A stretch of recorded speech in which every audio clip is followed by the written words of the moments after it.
आप सभी लगातार समाचार पत्रों में या न्यूज चैनल में, मीडिया चैनल पे इस समय मिडिल ईस्ट की चर्चा कर रहे हैं।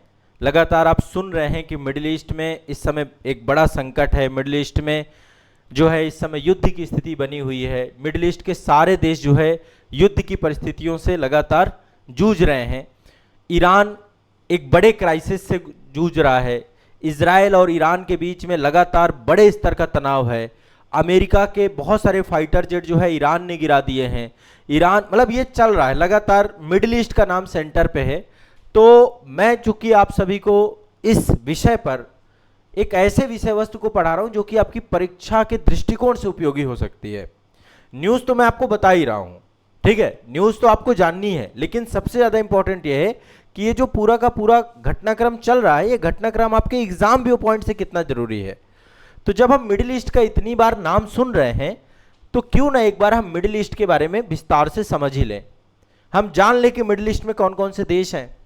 वैसे मैं मिडिल ईस्ट के जो देश हैं उनको मैं इंडिपेंडेंट एक एक देश भी कवर करने वाला हूं। मैंने अभी इजराइल के बारे में विस्तार से आपको बताया है।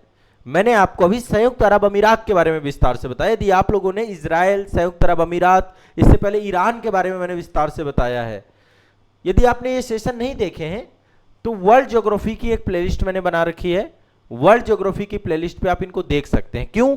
क्योंकि मैं यहां पर इस पूरे क्षेत्र का जो जियोपॉलिटिक्स चल रहा है, जो यहां पे इस समय स्थिति बनी हुई है, मैं इसको आपको मानचित्रण के दृष्टिकोण से पढ़ा रहा हूं। सामान्यतः हम ऐसे नहीं पढ़ते हैं, लेकिन अब पढ़ रहे हैं। हम जो भी चीजें चर्चा में हैं उनका हम मानचित्रण कर रहे हैं। और अभी मिडिल ईस्ट में जो कुछ भी चल रहा है इसका एग्जैक्ट इंपैक्ट इंडिया में क्या पड़ेगा, इसका इंपैक्ट विश्व स्तर पर क्या पड़ रहा है, क्या स्थिति हो चुकी है अभी वर्तमान में। आप देखिए, ऊर्जा संकट की स्थिति चल रही है। तेल की कीमतें बहुत तेजी से जो है हाइप हो रही हैं। सोने की कीमत गिर रही है। मैंने इस पे एक डिटेल सेशन लिया है आपका कि सोने की कीमत कैसे गिर रही है। इस समय युद्ध चल रहा है लेकिन सोना सस्ता हो रहा है। इसके पीछे का एग्जैक्ट कारण क्या है, इस पे हमारा चर्चा हुआ है। डॉलर पे भी मैं डिस्कशन कर चुका हूं आप लोगों को, मतलब इस करंट अफेयर सेशन पे हम कंप्रिहेंसिव डिस्कशन कर रहे हैं। तो आप सभी लोगों को अब हमारा चर्चा का जो बिंदु बन रहा है, मैं एक बार कंप्रिहेंसिव सारे कंट्री आपको लेकर आ रहा हूं जो मिडिल ईस्ट के हैं। इसके बाद आप लोग को मैं एक बार अरब प्रायद्वीप के बारे में बताऊंगा कि अरब प्रायद्वीप क्या है। चूंकि ये पूरा का पूरा खाड़ी क्षेत्र है, पर्शियन गल्फ है, यहाँ पे तेल है, तो इस क्षेत्र में एक जो सबसे ज्यादा चर्चा रहती है खाड़ी सहयोग परिषद, जीसीसी। जीसीसी के बारे में भी चर्चा करेंगे। एक हम चर्चा करेंगे ओपेक के बारे में। ओपेक उन देशों का समूह है जहां पर जो तेल निर्यात करते हैं, क्रूड ऑयल है, एनर्जी से जुड़े हुए जितने भी देश हैं, तो थोड़ा सा हम ओपेक के बारे में भी चर्चा करेंगे। अल्टीमेट अभी इस दौरान आपको लगातार मैं वर्ल्ड मैपिंग करवाने वाला हूं और आप लोग मुझे सजेस्ट भी कर सकते हैं कि सर इस देश के बारे में, इस कंट्री के बारे में आप हमें वर्ल्ड मैपिंग कराएं। एक और मुद्दा जो काफी सारे बच्चे मुझे कमेंट करके बता रहे हैं कि सर ग्रेटर इजराइल क्या है, तो ग्रेटर इजराइल पे भी हम एक सेशन आने वाले समय में लेने वाले हैं कि ग्रेटर इजराइल का कॉन्सेप्ट क्या है। इस पे भी हमारा डिटेल में डिस्कशन होने वाला है और आपको बहुत मजा आने वाला है, ठीक है। तो चलिए आप सभी लोग जो है अपने से देखिए, मेरी क्लास में पेन कागज मैंडेटरी है, सेशन में पेन कागज के साथ बैठिएगा। अब देखिए हम बात कर रहे हैं मिडिल ईस्ट की, ठीक है, मध्य पूर्व की। एशिया है आपका, है ना। एशिया को हम कई भागों में विभाजित करते हैं, जैसे कि साउथ एशिया। साउथ एशिया में आपको पता है सार्क कंट्री हैं, ठीक है। साउथ ईस्ट एशिया जहां पे आसियान कंट्री हैं। वेस्ट एशिया, वेस्ट एशिया में ये कंट्री भी आती हैं लेकिन ये मिडिल ईस्ट के साथ भी आती हैं। मध्य एशिया, मध्य एशिया में 5 देश आते हैं। मैं ये सब चीज़ें आपको जो वर्ल्ड ज्योग्राफी में जो मेरी क्लास होती है, पेड क्लास होती है, उसमें एशिया के संदर्भ में मैंने पढ़ाया है। लेकिन जो मिडिल ईस्ट वाला क्षेत्र है जिसे हम मध्य पूर्व का क्षेत्र कहते हैं, ये क्षेत्र पश्चिम एशिया के साथ साथ उत्तरी अफ्रीका का क्षेत्र भी इसमें कुछ सम्मिलित है। लगभग 17-18 देश इसमें आते हैं आपके, ठीक है। इनफैक्ट 17-18 देश, कुछ छोटे छोटे देश हैं, कुछ बड़े देश भी हैं इसमें। तो मध्य पूर्व का देश जो है केवल एशिया का क्षेत्र नहीं है, एशिया के साथ साथ उत्तरी अफ्रीका के भी कुछ कंट्री इसमें आते हैं। एशिया, और जब एशिया की बात है तो कौन सा एशिया? पश्चिमी एशिया। ये जो पूरा पूरा संकट है पश्चिम एशिया में चल रहा है। इनफैक्ट आप ये देखिए, लेकिन हम बार बार बात आती है middle east middle east middle east, है ना। तो मिडिल ईस्ट क्या है, इसमें पश्चिम एशिया प्लस उत्तरी अफ्रीका, उत्तरी अफ्रीका। अब इसमें कंप्लीट उत्तरी अफ्रीका नहीं आता, उत्तरी अफ्रीका के कुछ देश आते हैं, पश्चिम एशिया के कुछ देश आते हैं, ठीक है। इनफैक्ट कंप्लीट पश्चिम एशिया है। एक कॉन्सेप्ट और निकल के आता है, वाना कंट्री, वाना कंट्री, वाना कंट्री। वाना अलग है, वाना का मतलब है वेस्ट एशिया नॉर्थ अफ्रीका।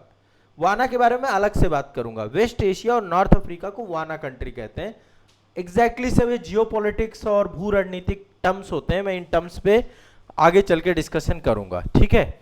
आप टेंशन मत लीजिए, आपका अंतर्राष्ट्रीय संबंध की आपकी समझ, विश्व के भूगोल की आपकी समझ बहुत ही बढ़िया कर दूंगा, ठीक है। हम वो पढ़ेंगे जो एग्जाम में आएगा, हम वो बिल्कुल नहीं पढ़ेंगे जो न्यूज़पेपर मीडिया इसमें सब बिना मतलब का चल रहा है, उसका कोई मतलब नहीं है। न्यूज़पेपर में जो चल रहा है आप संपादकीय पेज पढ़ा करिए, अनावश्यक खबरों के चक्कर में ज्यादा मत रहा करिए, ठीक है। चलिए अब आगे बढ़ते हैं, ठीक है।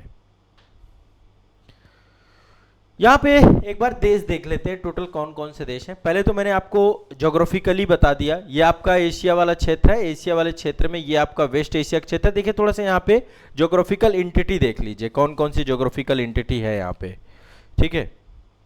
इससे आपको जनरली आइडिया होगा। ये है लाल सागर, यहाँ पर देखिए वाटर बॉडी में देखें तो ये लाल सागर है। यहाँ पर देखिए ये फारस की खाड़ी है, ठीक है। यहाँ पर देखिए कैस्पियन सागर है, कैस्पियन सागर जो है ना वेस्ट एशिया के उत्तर में अवस्थित है। यहाँ पे देखिए काला सागर है, सभी ज्योग्राफिकल इंडिकेटर्स हैं। ये आप देखिए ये पूरा का पूरा भूमध्य सागर है, काफी विशाल जल राशि है, भूमध्य सागर है। यहाँ पर देखिए ओमान की खाड़ी है, यहाँ पर देखिए अरब सागर है। ये तो मैं वाटर बॉडी की बात कर रहा हूँ। यहाँ पे वाटर बॉडी कौन कौन सी है, कैस्पियन सागर है, पर्शियन गल्फ है, लाल सागर है, भूमध्य सागर है, काला सागर है, ओमान की खाड़ी है, अरब सागर है। ये कुछ आप मैप में देख पा रहे होंगे। इधर आपके जो है ये जितने भी देश हैं इनको हम बोलते हैं आपका जो है ऊपर इसके ईरान के जस्ट ऊपर जितने भी ये देश हैं ये आपके जो है इनको बोलते हैं मध्य एशिया, मध्य एशिया। यहाँ पे मध्य एशिया। अभी आते हैं मिडिल ईस्ट पे आते हैं, एक मिनट रुक जाना बस, मिडिल ईस्ट पे आते हैं। यहाँ पे ये वाला जितना भी रीजन है अफगानिस्तान से लेकर के ये पाकिस्तान, अफगानिस्तान, भारत, नेपाल, भूटान, श्रीलंका, ये सब आपका दक्षिण एशिया में आता है, दक्षिण एशिया में आता है, साउथ एशिया में आता है। सार्क आपका ना दक्षेश बोलते हैं, ठीक है। फिर Vietnam, Cambodia, Laos, Myanmar, Thailand, Singapore, Indonesia, Brunei, ये छोटे छोटे जितने भी देश हैं सब साउथ ईस्ट एशिया में आते हैं, ठीक है। आसियान कंट्री बोलते हैं हम, ठीक है। अब चलिए एक बार मिडिल ईस्ट के कंट्री समझते हैं। देखिए मिडिल ईस्ट की कंट्री में जैसा कि मैंने आपको बताया कि पश्चिम एशिया तो है ही, पश्चिम एशिया के साथ साथ उत्तरी अफ्रीकी देश हैं। क्या है, उत्तरी अफ्रीकी देश हैं। तो कौन कौन से देश हैं यहाँ पे देखिए, ये जो देश है ये अरब प्रायद्वीप आपका है, इसमें एक देश तो सऊदी अरेबिया है, ठीक है। लिखते जाइए, लिस्ट बनाते जाइए। एक है सऊदी अरेबिया, सऊदी अरेबिया की राजधानी है रियाद, सऊदी अरेबिया की राजधानी है रियाद। दूसरा देश यदि बड़े देश में कहें तो ईरान भी आपका मिडिल ईस्ट का ही हिस्सा है, ईरान की राजधानी है तेहरान। राजधानी भी आप लिखते जाना, देखो कुछ भी कहिए परीक्षाओं में जो चर्चित आपकी समय देश होते हैं कई बार उनकी राजधानी पूछता है, चर्चा में रहती है ना। सऊदी अरेबिया हो गया, ईरान हो गया। ईरान से ही लगा हुआ है इराक, इराक की राजधानी सभी जानते हैं बगदाद है, सद्दाम हुसैन वाला क्षेत्र हुआ करता था। युद्ध एक दिन में नहीं रुकते, युद्ध लंबा चलने वाली चीज है। बहुत सारे मिडिल ईस्ट में जितने भी युद्ध चले हैं ना बहुत लंबा चले हैं, एक एक दिन दो दो दिन नहीं चले हैं। अभी रूस यूक्रेन को ही देख लो, 4-5 साल हो गए, अभी मन नहीं भरा है। अभी इस पूरे क्षेत्र में भी अब आप समझ लीजिए ये क्षेत्र युद्धरत हो गया, अब ये जल्दी युद्ध नहीं रुकेगा, सालों साल हो जाएंगे ये युद्ध नहीं रुकेगा, मैं आपको बताए दे रहा हूँ। अभी इसमें इतना आसानी से सब चीजें नहीं होने वाली हैं, क्योंकि अब ईरान खुल करके सामने आ चुका है ना। ईरान, इराक, दो देश हो गए। इराक की राजधानी बगदाद है।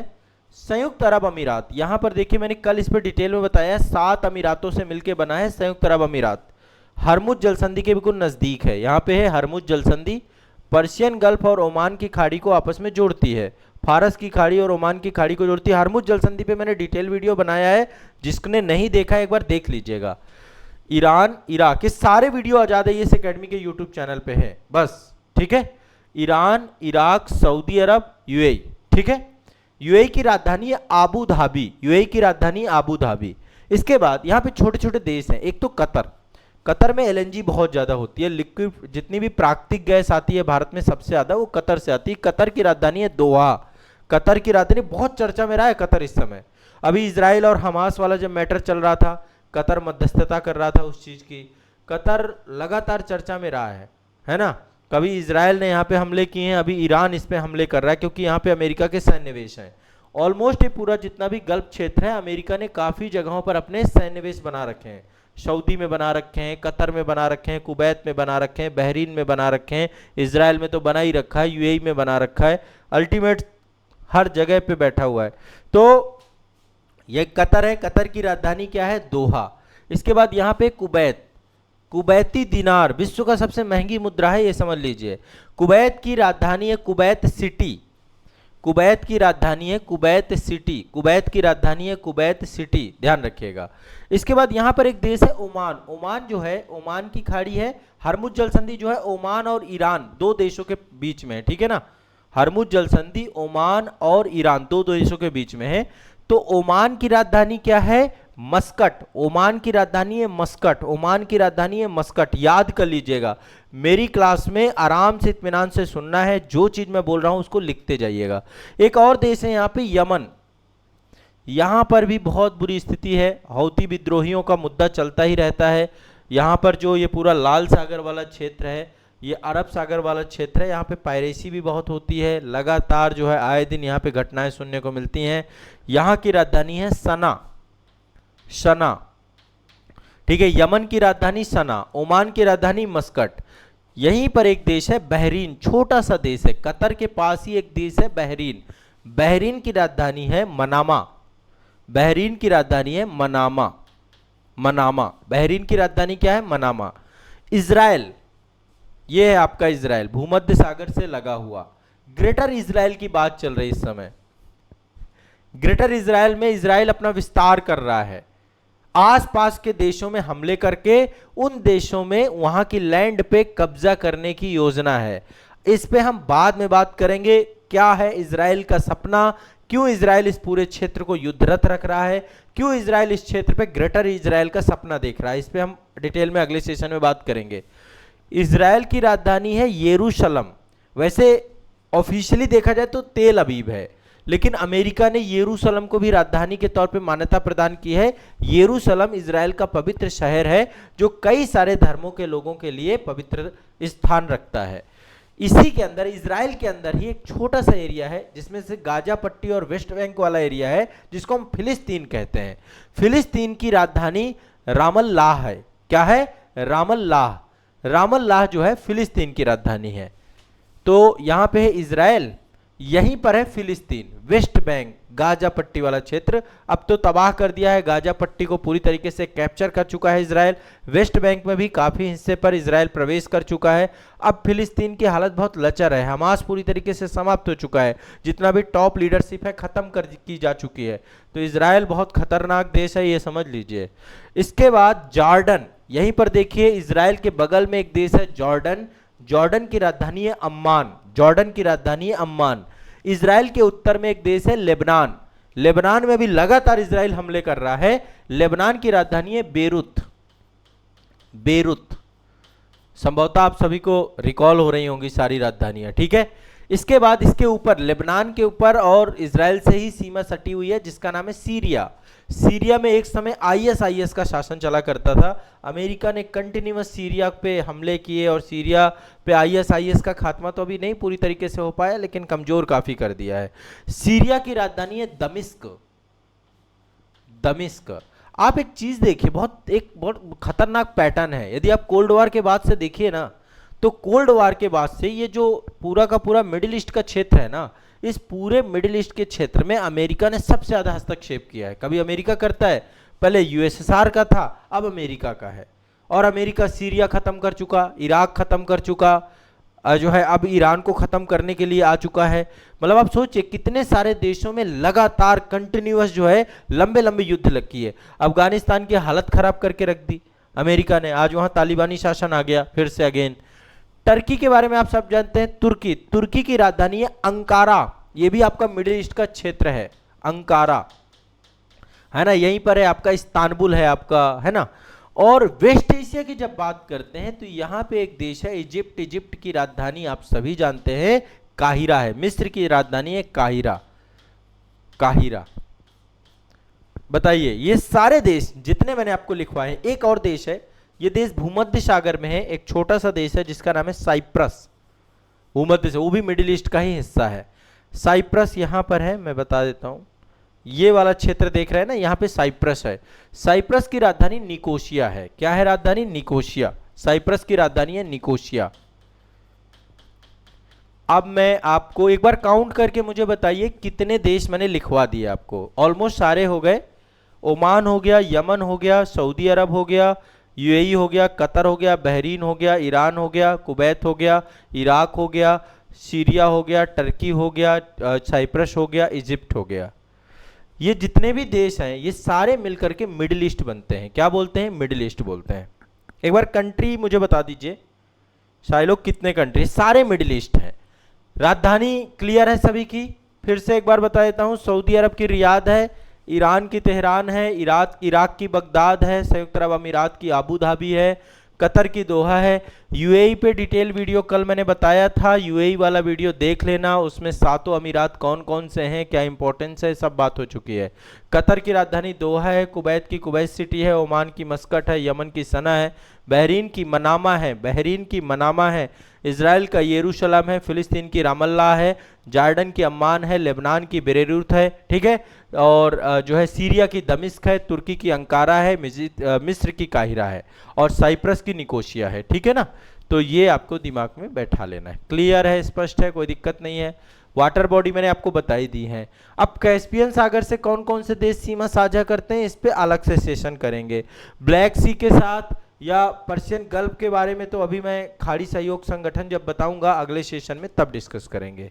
अब यहाँ पर एक चीज समझिएगा, ये जो पूरा क्षेत्र है जिसे हम मिडिल ईस्ट कह रहे हैं, यह क्षेत्र जो है एक तरीके से आप देखिए टर्की के पास यूरोप है, टर्की से लगा हुआ यहाँ पे यूरोप है ना, ये ब्लैक सी है, यहाँ पर टर्की है, और यहीं से देखिए यूरोपीय कंट्री है, यहाँ पे बाल्कन कंट्रीज हैं, है ना, ये यहाँ पे आपका यूरोप लगा हुआ है। यहाँ पे देखिए अफ्रीका लगा हुआ है, एशिया का हिस्सा ये स्वयं है ही। तो आप ओवरऑल देखें कि इसका कल्चर बहुत डाइवर्सिफाइड है। ये क्षेत्र यूरोप, एशिया और अफ्रीका के संगम पर स्थित है, तो हिस्टोरिकल रूप से बहुत इंपॉर्टेंट है। विश्व की प्राचीन सभ्यताएं, चाहे से यहाँ मेसोपोटामिया की सभ्यता थी ईरान में, मिस्र में आपकी नील नदी के किनारे जो है आपकी मिस्र की सभ्यता का एस्टेब्लिशमेंट था। तो विश्व की प्राचीनतम सभ्यताओं का क्षेत्र है ये, है ना। ज्यादातर ये इस्लामिक कंट्री है, यहाँ पे इस्लाम धर्म को मानने वाले लोग बहुत हैं। जो आपका वाना कंट्री में नॉर्थ अफ्रीका है ना, नॉर्थ अफ्रीका में ज्यादातर इस्लामिक कंट्री हैं आपकी, अरबी, फारसी, तुर्की, ये सारी भाषाएं मिडिल ईस्ट में बोली जाती हैं आपकी। एकमात्र कंट्री इजराइल यहाँ पे यहूदी कंट्री के तौर पे है। इजराइल में क्या है? यहूदी कंट्री है आपकी। क्लियर है, स्पष्ट है, कोई दिक्कत तो नहीं है किसी को, है ना, समझ में आ रहा है मेरी बात, है ना। तो मिडिल ईस्ट में कौन कौन से देश आते हैं, मिडिल ईस्ट क्या है? अब देखो, एक बार क्वेश्चन पूछा था गोलन हाइट कहां पे अवस्थित है, मैंने आपको बताया था गोलन हाइट इजराइल और सीरिया के बीच में एक विवादित क्षेत्र है, जिसपे इजराइल का मतलब एक तरीके से नियंत्रण है गोलन हाइट में। गोलन हाइट पे जब इजराइल वाला सेशन मैंने लिया था, वहां पे गोलन हाइट बताया भी था। तो गोलन हाइट पूछ लेगा, मिडिल ईस्ट रीजन में है ये। इन देशों में से कुछ भी पूछ लेते हैं, सब मिडिल ईस्ट के देश हैं। अब मिडिल ईस्ट क्षेत्र में जो कुछ भी हो रहा है, जो ये युद्ध चल रहा है, इस युद्ध का क्या इंपैक्ट पड़ने वाला है इंटरनेशनल लेवल पे, और क्या स्थिति बनने वाली है भारत के संदर्भ पे, इसको हमें बहुत डिटेल में समझना होगा, और पूरी वैश्विक अर्थव्यवस्था के संदर्भ पे इसको समझना होगा। तो इस पे मैं आने वाले सेशन पे बात करने वाला हूं। और मैं आप सभी को जो यहाँ के इंपॉर्टेंट कंट्री हैं, जैसे ईरान के बारे में, वैसे एक बार मैं चाह रहा हूँ कि और डिस्कस हो जाए आफ्टर युद्ध के बाद ईरान की क्या स्थिति है और ईरान की क्या ज्योग्राफिकल कंडीशन है, इस पे हम एक बात और करेंगे। इसके बाद हम जो है ये सऊदी अरेबिया, अरेबियन प्रायद्वीप के बारे में भी विस्तार से बात करने वाले हैं। बहुत ही मजा आने वाला है, आप ये मान लीजिए, ठीक है ना। आने वाले समय में मैं आपके दिमाग में मैप बैठा दूंगा। क्या आज आपको मिडिल ईस्ट का मैप समझ में आ गया? मिडिल ईस्ट किस क्षेत्र को कहते हैं ये समझ में आ गया ना? बस सोचना ही नहीं है। हाँ,